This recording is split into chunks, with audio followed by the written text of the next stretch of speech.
36 വർഷമായിടാ മനസ്സേ ഞാൻ പോലീസില്.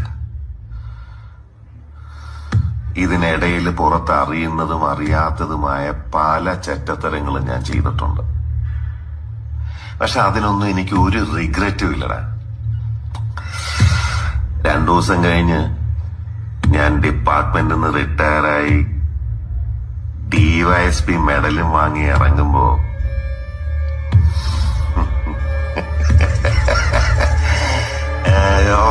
പഴയ ജോർജ് സാറ് തന്നെയാണ്.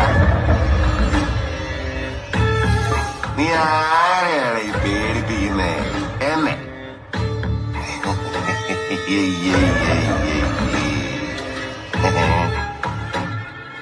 നിന്നെ കാണാൻ ജോർജ് സാർ ഇവിടെ വന്നിട്ടുണ്ട്. നിന്റെ മുമ്പില് ജോർജ് സാർ ഇങ്ങനെ നിൽക്കുന്നുണ്ടേലേ